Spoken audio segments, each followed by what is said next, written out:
Wednesday, it's our hump day. And Wednesday is my favorite day because we have 1 million cups. It is part of the Kaufman Foundation. Every Wednesday morning at 9 a.m., 200 other groups across the country meet and hear from business owners with a very specific challenge. So if you're interested in presenting sometime, please go to 1millioncups.fairfax and apply. You can be very brand new, or you can be in business for years. But if you have a challenge and want to get feedback, you present for 6 minutes and you get almost 45 minutes worth of questions and feedback, and it's really, really powerful. If you could check in on your phone, I mentioned this earlier, make sure we check in. If we check in on the 1 Million Cups app, which you can download from the App Store or from Android, that lets the Kaufman Foundation know that we have a lot of people here. And that also helps them figure out how to allocate resources. So that's very helpful. If I could have our organizers come up front, that would be awesome. 1 Million Cups organizers. They're busy checking in on their phone. They'll be right here in a second. So I'm conflicted. Do I come up or no? You should come up, yes. And let's introduce ourselves. Hi, Jen Mathis, let me recap. Good morning, John Yu with Coffee 7. Jen Dalton with Brand Mirror. Daniel Helms with Distributed Solutions. Krista Delakis, Breakaway Fitness. Tony Barnett, Key Solutions. You too can be an organizer. If you're interested in learning more, we do help you dip your toe in the water. We don't throw you straight in. So just talk to one of the organizers after this. We do have a sponsor today. If I could have our sponsor from Clear Coffee. Hi. Hi. Come on up. Okay, coming up, take a minute or two to talk about Clear Coffee. Sure. And Thanks why for we having me. need Clear Coffee. So I'm John Dickerson. I'm the owner of Clear Coffee. So thanks for having me as a sponsor. So we're a small business, family business. I started this about a year and a half ago with my wife. My wife and I lived in Japan for many, many years, and so got to travel around Asia quite a bit, and I was never a coffee fan. I didn't like coffee at all, and got down to Southeast Asia, and I started drinking Vietnamese coffee, and I fell in love with coffee. So we moved back to the United States. We were interested in opening a side business, and we started Clear Coffee. So we focus on Vietnamese coffee, and so we do that because there's a lot. Most of the coffee you find in the United States, its origin is in South America and East Africa, and so you don't generally find coffees from Vietnam specifically in the United States. And so what the difference is that naturally you're going to have different flavors in it because of the soil that it's grown in and the growing conditions. And so we use different types of beans that you generally find in most coffee sold in the United States, and so it gives our coffee a smoother flavor profile, and it's we think it's better. So encourage you to try it, and if you're interested, I distributed cards around, and thank you.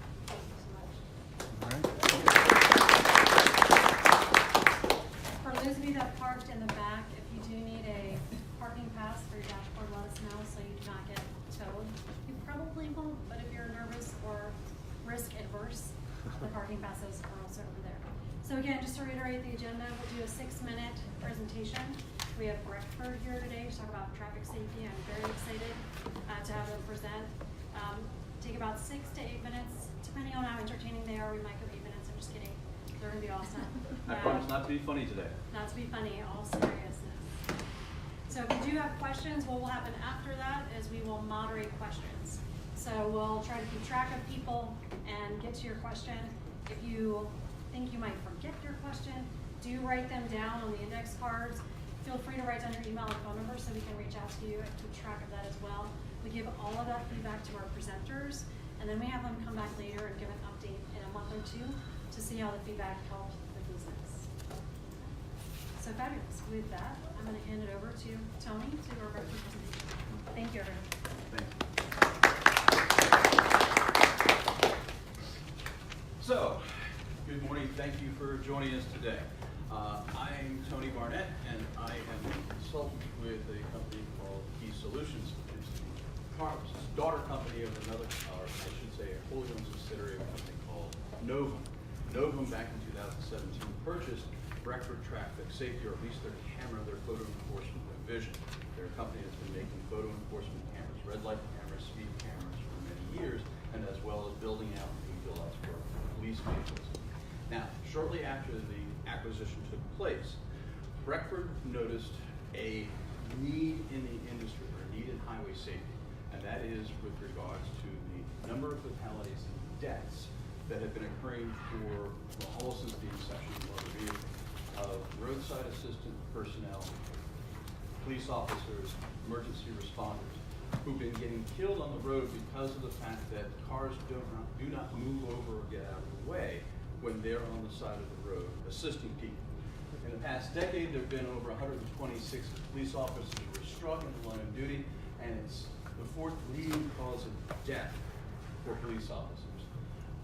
An estimated 6 to 8 fire and EMS operators are killed annually. A tow truck driver is killed every 6 days, and I can attest to the fact that there were 4 that were killed on New Year's, just this past week. That's how bad it is.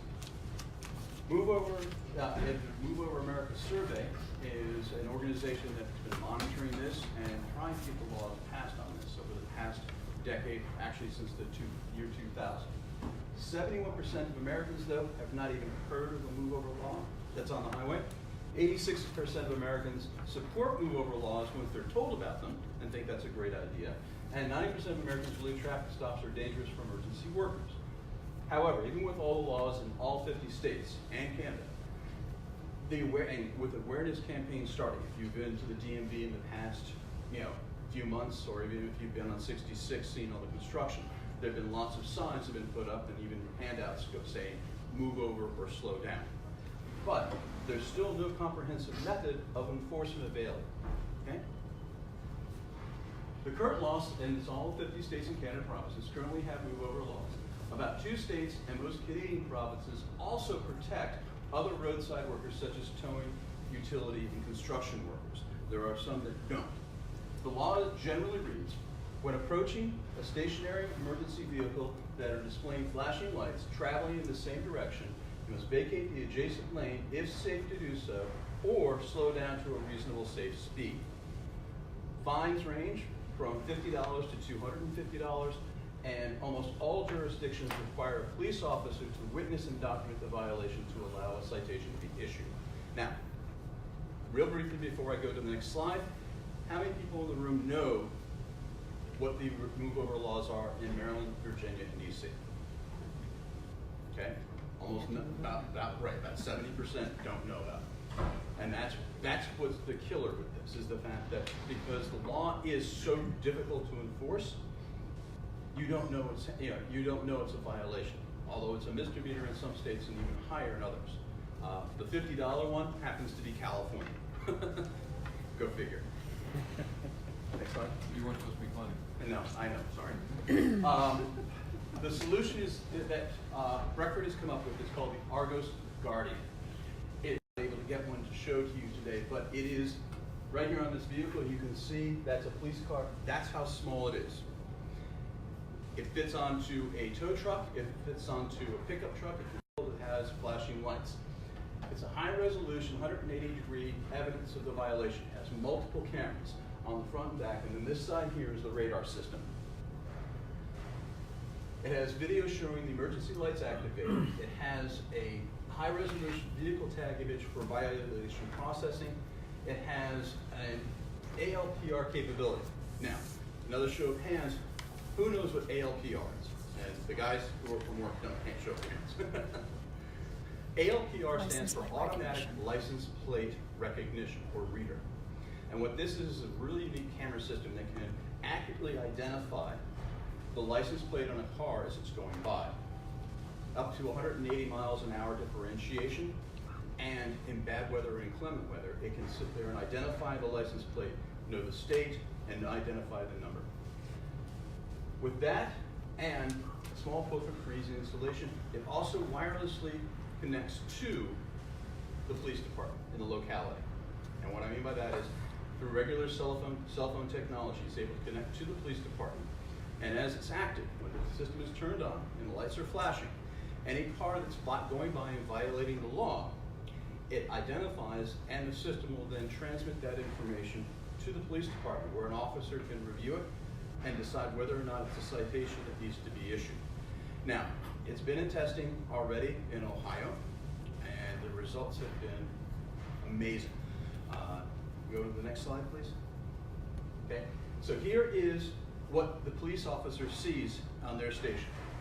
So you can see up here, it gives you the GPS location, the location on the road or where the closest address is. It gives who the operator is, the date and time of the violation, the assigned violation mode, what the speed limit actually is in that place, and what the recorded speed limit of the vehicle going by was. In this case, it's a 25-mile-an-hour zone, but the car was going by at 54 miles. And the distance from the vehicle and the object ID for the thing. So here is in this picture here, the video image shows that there's no other cars that could otherwise impede the car from moving over. This is the video showing the lights that are flashing. This is the vehicle going by from the rear view, and then here's the recognition from the license plate reader on what the vehicle ID is. And in the actual system, this is just a demo slide, but it will also give the information about the vehicle. In other words, the make, model, direction of travel, and color. So, most state legislatures govern the laws of the highways and roads within their jurisdiction. The laws are then enforced by the localities.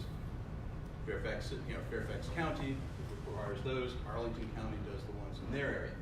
Many states prohibit the use of photo enforcement. Virginia is one of them. You have stoplight cameras, but only randomly dispersed. And those are usually city-owned cameras. They're not, statewide. They're not for Fairfax County. Fairfax County doesn't have a policy of speed cameras everywhere, and they don't have them at all. And they have only random stoplight cameras on strategic places. Because of that, and for traffic violations, they only identify a use case within the law, like red light or speeding. So here is our problem.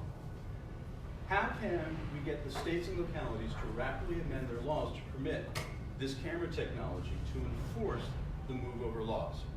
Because most states don't allow license plate readers. California is a big one right now. San Francisco actually had a battle just last year over it because of the fact that they don't believe in license plate reading because it identifies you where and when you are. In other words, it picks out and says your car was here on this date and time. Virginia right now has something going through the Virginia Supreme Court, which is arguing over how long the state of Virginia, if they collect the license plate data, how long they're allowed to retain it.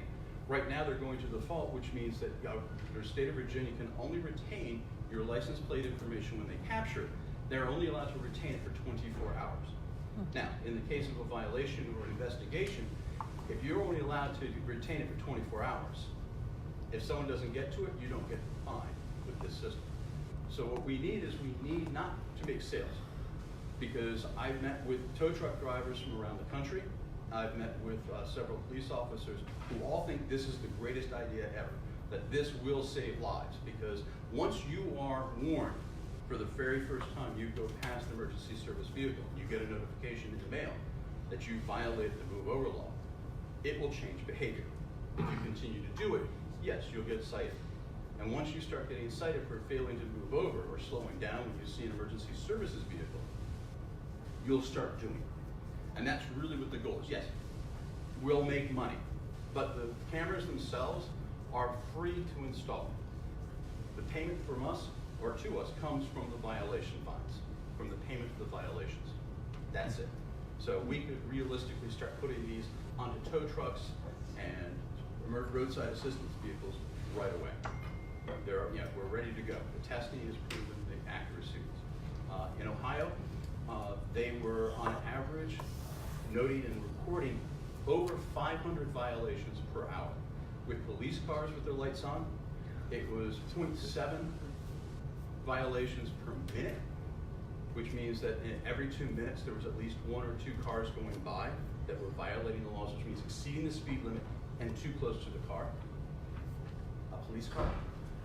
Tow trucks, even worse.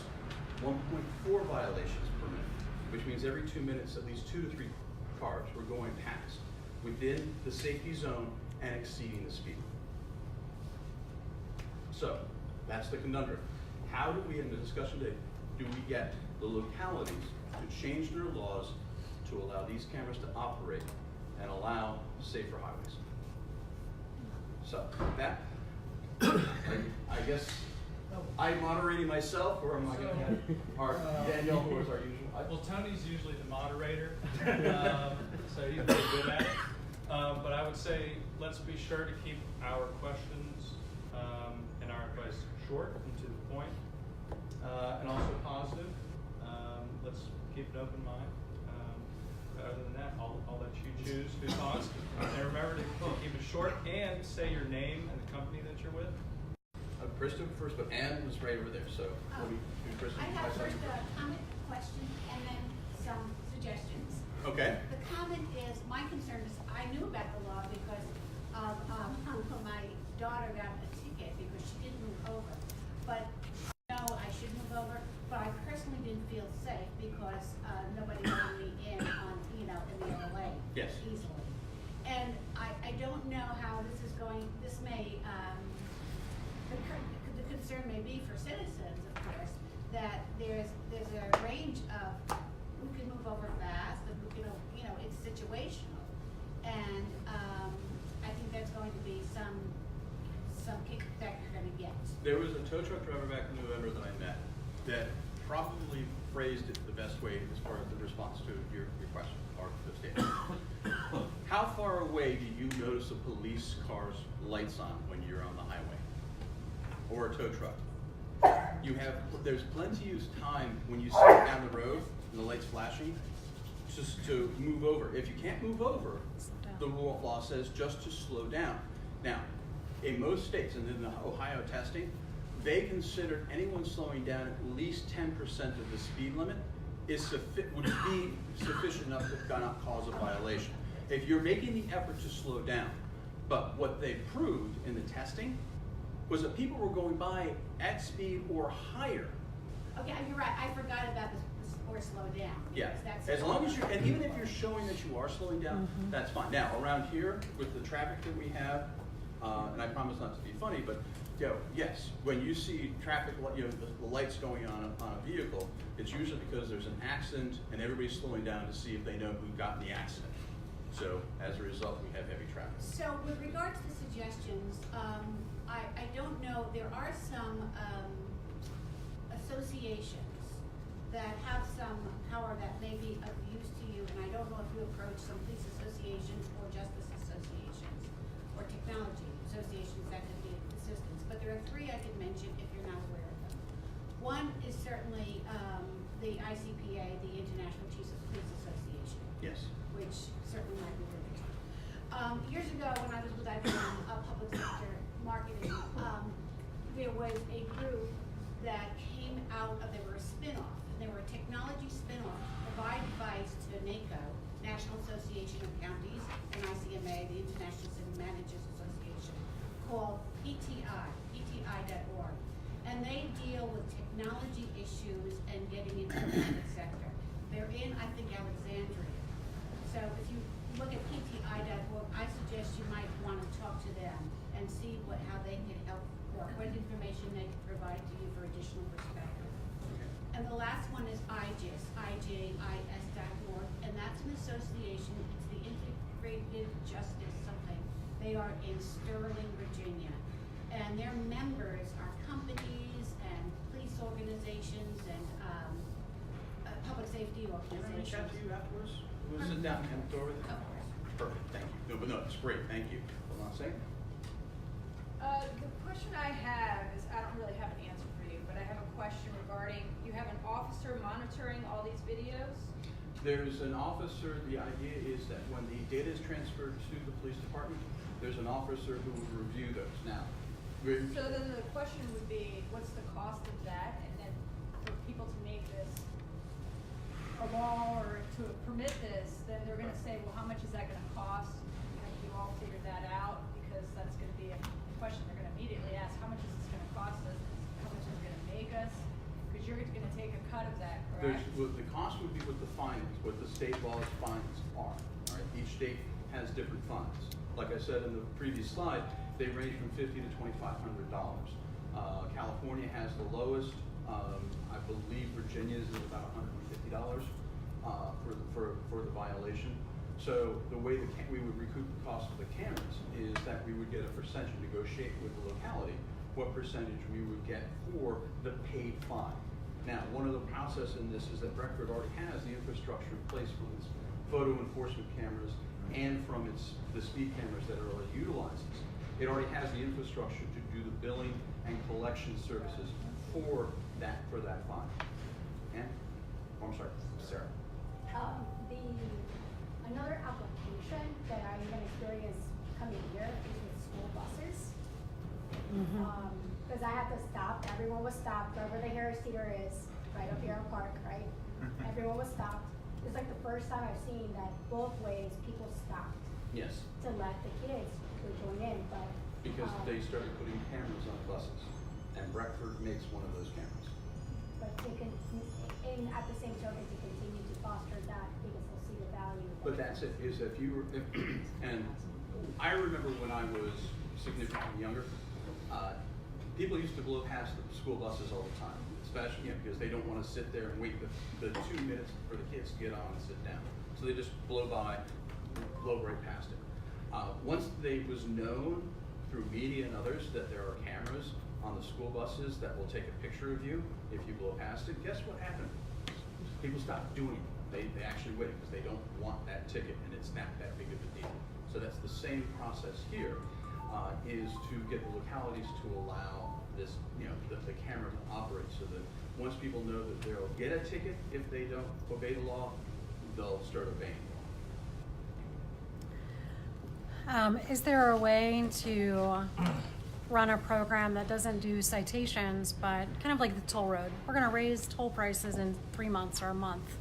I'm wondering if what the legislation is around, we just track the data and we let people know, hey, if this were policy, you would have gotten a ticket.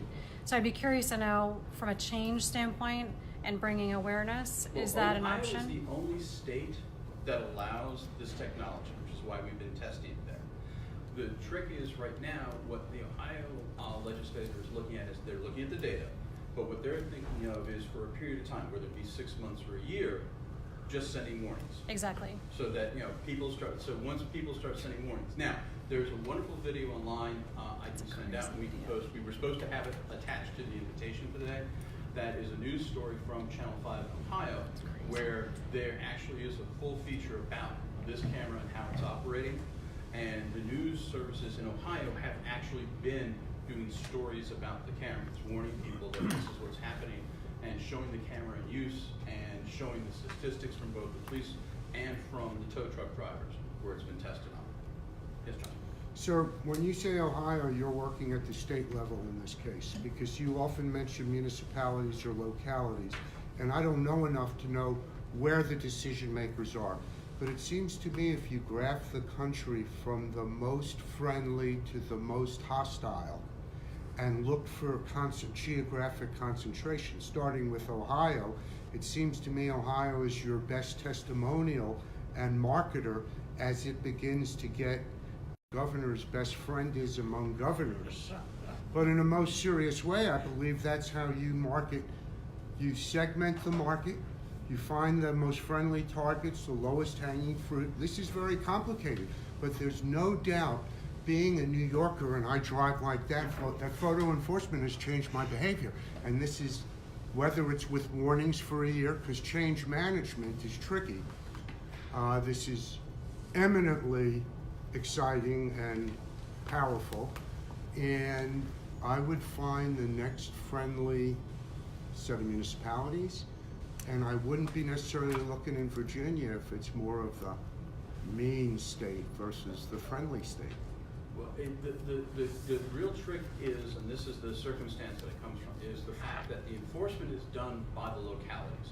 Localities will, and in some cases individually, take their own action, like with the stoplight cameras around Virginia. But they don't, the state of Virginia says that you're not allowed to use photo enforcement for speed, warning purposes only, but not for speed, unless the police officer himself, or themselves, I apologize, is actually operating a camera. Now, there are speed cameras that are in police cars now that are gauging the speed, and the officer just sits in their cruiser and lets this happen. Others are out on the road and with the actual handheld unit who are doing the speed enforcement that way. Move over cameras are already in Virginia State Trooper cars, not all of them, but some of them. And that had, and Maryland, state of Maryland, also the Maryland State Police also have the technology in their cars. It's not sitting on the car like you saw in the photo, but it's actually embedded into the vehicle. So that's how they're currently enforcing it now, because the officer, when they're doing a ticket, when they're talking to someone in the car, everybody's still blowing by. Sure, So sure. they're already using, but the thing is, they're only using it for state police, because the state is saying, yeah, we'll let them use it, but the locality isn't. So, okay, I'm sorry, please, keep going. Karen. This is an exciting product that brings innovation to the transportation industry. And it just begs the question, have you had any engagement with the FHA, their State Innovation Transportation Council? According to Greg, our CEO, no. What's that? Because that's comprised Federal of- Highway Safety Right, Administration. it's comprised of public and private organizations that bring innovation to that agency, and they look at deployment of those innovations on a state-by-state basis. So you may want to just invest. Well, in that. I will tell you this, the gentleman who is running Brekford himself, I believe he already has a relationship with them and has already introduced the technology. The trick is that from that level, they don't have any legislative power over the localities. That's where the complication is for this. Yes. Just shout out to Ohio for Just 'cause you're from doing there. such an awesome job. Yeah. I always knew the move over law. I guess when you're from Ohio, you're kinder removal. No. But I wonder if you've looked into like the best practices for like click it and ticket, like seatbelt, like how they got that to be, so statewide in the law. And Those are lobbyists. In that area, that's lobbyists. And there are a couple of lobbyists that I'm familiar with that are trying to help this, but they're not working for Brekford. Okay. What they're doing is they're working for, there are a lot of organizations that are working, like for instance, on the previous slide, Move Over America is one organization. There's also an organization called Spirit Ride, which is for the tow truck drivers. And they're helping out with their lobbying, because they got the Move Over laws passed, and now their lobbyists are trying to help get this technology adopted for, to actually enforce the law. It's great that they put the law in books, but now it's an issue of enforcement. John Gaffigan outsourced VP of sales for emerging tech companies. My comment to you on the more friendly, less friendly, is this in relation to like PII issues, personally identifiable information? Is that where you get pushback? Yes. Okay. Yeah, because the issue is the fact that, for instance, if you were to put a license plate reader camera up in, say, McLean, say Brook Road in McLean, and you were, had a sign up there that says that you're, the speed limit's 25 and you're going 28. That's a warning. There's nothing there. But if it's capturing the information, okay, and it's capturing the information as you're driving by, that is a legal issue. Now, there's a company that I was just introduced to that's doing a similar technology with license plate readers in neighborhoods. Supposedly the idea is to make neighborhoods safe, and what they're doing is they're capturing every car that drives through the neighborhood, okay? And then what they're doing is they're giving that information, they're holding information. The HOA associations are keeping that information, so that if there's a crime, they can go back to it and say, yes, look who was here. They're about to hit a massive amount of lawsuits because the city of San Francisco already said, no, we're not allowing license plate readers at all. Well, and I think that the blowback issue, rightly so, is that there were like, what's that, Cambridge Analytics, and these type of things create enormous rippling effects, where otherwise good technologies get caught up in that undertow, where everybody says, we don't want to be, Snowden said the NSA is spying on us, and so there's a great deal of trepidation around surveillance. I think that's where you're getting some of that low. The concern is that you start being tracked, that the government starts tracking where you drive, where you are, Right. when you are. So, yes, Jen. Are petitions tools that have been leveraged by other programs just to increase awareness? Because I saw the video from Ohio that you shared, and just the statistics alone are mind-blowing. Yeah. And I would imagine if you're doing Facebook ads or getting people to sign petitions or do something like moveon.org where you're driving awareness, you first just need evidence that people care about it to influence, I think, legislation. And I know there's other stuff because I don't even know enough to be dangerous, right? Well, here is the challenge to this, that MoveOn.org, or the other companies that you're talking about, are massive legislative organizations and lobby organizations, okay? Brekford and AOC and Novum combined with all their staff, probably around what, 40 people total? But you could run a petition or a poll on Facebook without any organization like that. You could just ask questions around, did you know, do you care, would you want to, just to be able to go to a locality and say, look, in your zip code or by House of Representative, politician here in district level, to say, look, we have 10,000 people that say they want to try this or they're open to this. So I think there's some data gathering. Have you done that so far, or what's the scoop there? I don't believe so, but This is Dan Yates, our VP. He's been following this a few more months than I have. I don't believe so, but they might not. Yeah, I mean, not to sound cold, but I think you have to sell the revenue side. In other words, having been on the side of the highway at high speeds, it's scary. It's terrifying. The safety aspect, all this good stuff is good stuff, but I think to make it an enforceable law, you have to sell the ROI. And I don't know if any of you go to Poolsville, but man, if you're in the soccer circuit, I get 10 tickets a year just going to Maryland, Poolsville. It's a revenue generator, and I think it's worth selling it as such to jurisdictions. The safety and all that is terrific. That's another part of the sale, but I think you also have to sell the numbers. Good. I would agree. I'll just throw out. It does generate revenue for the localities. Selling it that way to someone who typically is politically appointed, they very quickly flip back to, I shouldn't be focused on revenue generation, because then, same thing when there's been groundswells about how horrible red light cameras are. It stopped people from running red lights, but everyone who got one of those tickets, excuse my language, but was quite pissed off that they got a ticket for running a red light.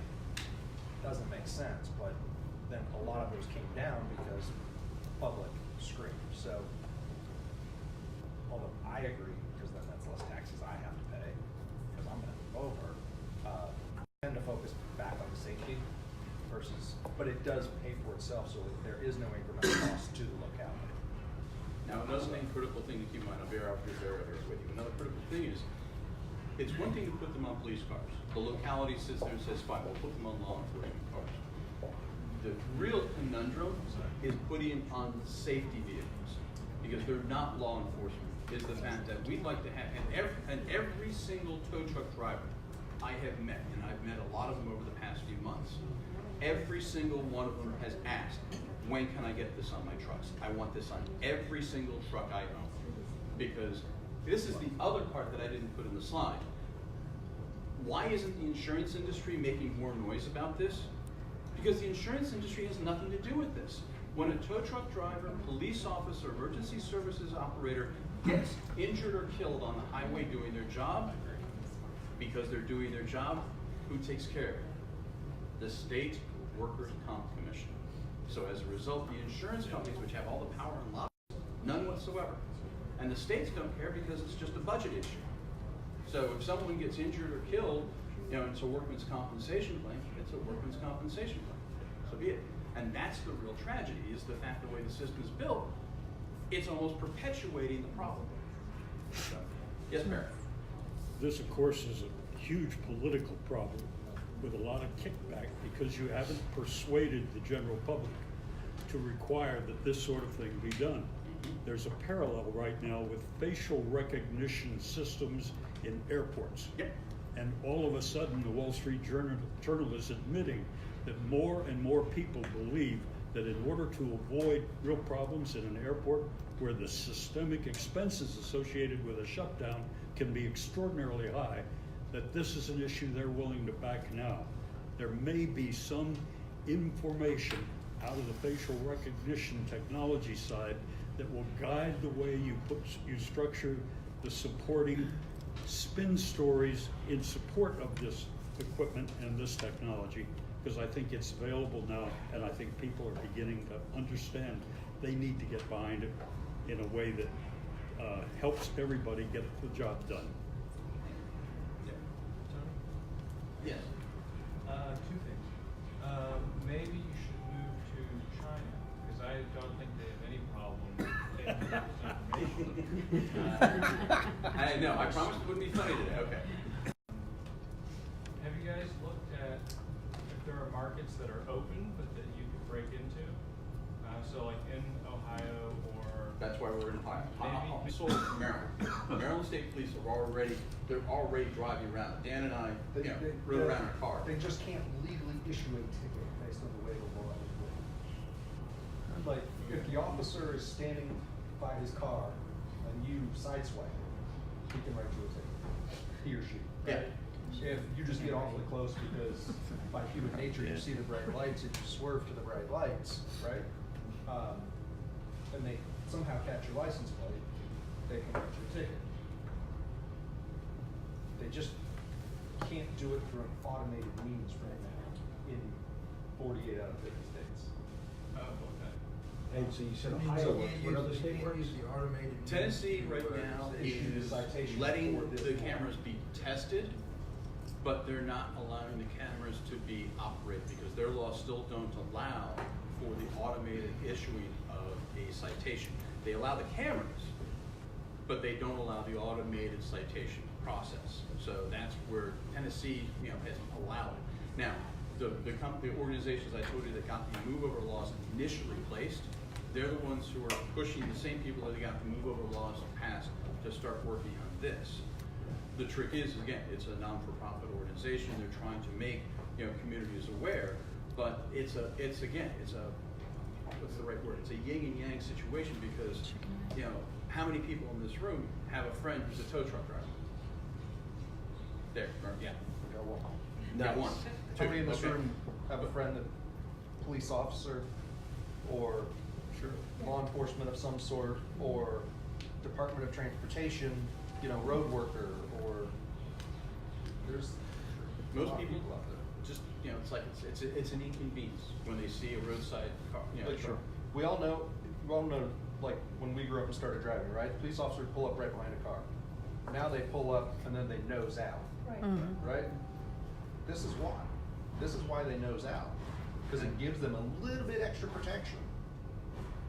That's why the police in Virginia have been doing 2 officer stops. So when you're driving by and you see someone pulled over on the side of the road, there's 2 officers. That's why. One is monitoring to watch for the violations to protect, and the other one's everything. That hits on a good point. I would imagine a lot of the pushback is because photo enforcement violates due process rights. You have the right to face your accuser. When you have one officer in the car, and that officer is issuing the citation, and then you've got the other stuff going on that the camera is catching, and like you said, he's not witnessing it, so he's not able to sign the citation. If he was, then you'd be able to use your camera. If you have 2 officers, or if you go to jurisdictions where there's not many anymore due to budgetary reasons, but if you go where there's 2 big officers in a car, that would help. It might be a way that you could get this to work. Or if you have, like in Virginia, where they have the second backup car that's coming, that car may be able to use this technology because they would be able to actually sign off on the ticket. I think that's Well, probably the pushback that you're. If you go back 2 slides to the sample slide there, right here. Will it play? So here, yeah, perfect. So Will it here's play? no, there's no, it doesn't play. Go, that's static. Screenshot. Here's the interesting part. Most of the states require that the police officer can prove the emergency service lights were on. Okay, and this is the killer. It's about 30 states don't even allow the citation because the officer does not have a way of proving the lights were on. He may have a photograph of the car going by. He may have an actual measure of the distance, but he doesn't have proof the lights are going. That's why they integrated this. So the point is that in a court, the judge is seeing that all the pieces are there. In other words, they're seeing that there's no traffic. They're seeing that the lights are going. They're seeing, okay, here's the car, the radar is capturing the speed, and then there's the information for the license plate. If you go to the Channel 5 video, they actually have a live sequence. And I'll send out the link, or have Jen or someone send out the link there right here.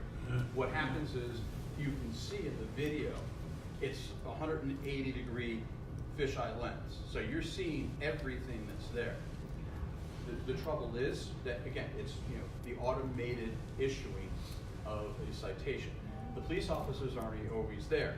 If someone's on the side of the road because they got a flat tire and they hit their OnStar and send a tow truck out to help them, a police officer is not going to be there to assist them.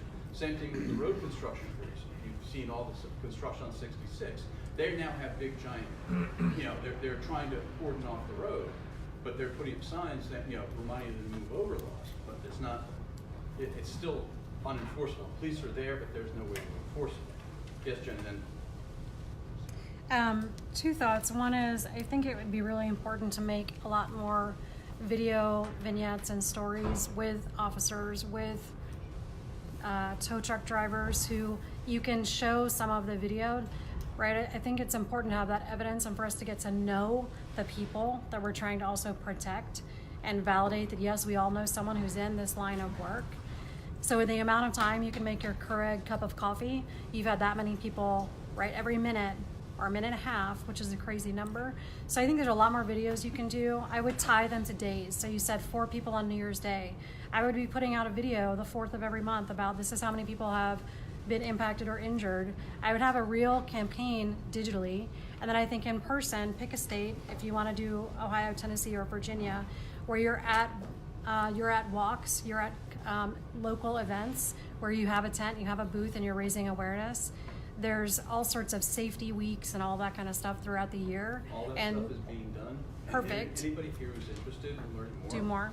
If you want to learn more, go to Google or YouTube and Google tow truck driver deaths. There are probably 70 current videos of different videos of stories of tow truck drivers. The one that's the most poignant is a video that's called Bobby's Law. New Mexico was the last state to allow they held out. They did not want to pass the move over slow down law. Bobby, I met his mother. She's a wonderful person. She's the forefront of the whole organization of Bobby's Law and move over slow down for New Mexico. She got it passed by working through the system to finally getting the state to pass it. Now she's helping us because she sees this is the only way to enforce it. But Bobby's Law it's about a 5-minute video. It shows the funeral. It shows the family, how his family was impacted, his kids and stuff like that. And it was a regular. He was going to fix someone who had a dead battery on the side of the road. He was on the highway, and he was killed instantly, not by a car, but by a semi-truck that did not move over. It killed him as he was getting out of his truck. And there's, like I said, at least 70 videos that are like that. So I have time for one last question. I just had one quick question. Yes, right. Oh. Have you looked at, assuming the marketplace evolves to where it's a viable product, have you looked at a share and revenue model where there's no potential cost for the municipality for initial implementation? Yeah, that's the whole point. Is that the revenue earned is from the collection of the citation only. And then, so what value-added back office services might you offer? All of it. There's analytics that go with it? Yep. Okay. It's literally from point A to point Z. Sure. The only interaction that the municipality or locality has is a police officer viewing this information and signing off on it as being a valid citation. Or it's close enough, but he can issue a warning. And like I said, with Ohio, their plan is that when they implement these, or allow these to be implemented, for the first 6 months, it'll be just warnings only. The irony is, I just Googled it as Tony just said that, and another accident in Florida this morning. Of course, the driver died this time instead of the tow truck driver, but Yeah. it's amazing. It's like a magnet. People just, their eyes go to it. There was on Christmas Eve, there was a tow truck driver killed over in Maryland. And the reason why I know about that, besides seeing it online, because I check every day, is the fact that NBC4 News did a 2-second thing on the morning news about a tow truck driver being killed on 95 North. And it's like, that was it. Tow truck driver gets killed in accident on 95 North. This was on Christmas Eve. It's happening frequently. No one really cares. That's why it's like, for instance, on New Year's, New Year's Day, 4 tow truck drivers were killed. Now, admittedly, it's when you look up the news stories on them, 3 of them were killed by drunk drivers. So, thank you very much. I appreciate the opportunity. Okay, the last slide. Whoop. Millions and millions of stars. There we go. Thank you. Thank you, everybody, for coming out this morning. Thank you, Tony, for bringing this issue to our attention. I did know about the move over law, and I'm always aware of it, but I did not know about the statistics, which I'll share the video on the 1 Million Cups Facebook page. Please make sure that you follow us on Twitter, 1 Million Cups Fairfax, that you follow us on LinkedIn, as well as Facebook. These are the presenters that are coming up. We are booked through early to mid-Feb. If you're interested, again, please apply. We'll reach out, we'll help you prepare your presentation, we'll coach you through it. Don't be afraid at all. And again, it's for any business owners at any point in their business's journey that want some type of feedback. It could be a product launch, it could be a new line of business, a new product, a new idea, just a question about marketing. We're all here to give you feedback and give you help. Again, if you didn't get a chance to check in on the app, please do so before you leave. And we'll have about 15 minutes of open networking. So thank you, everybody. Thank you very, very much. Thanks, Tony. Thank you. Daniel, Yeah, it's fine. I was writing notes on this.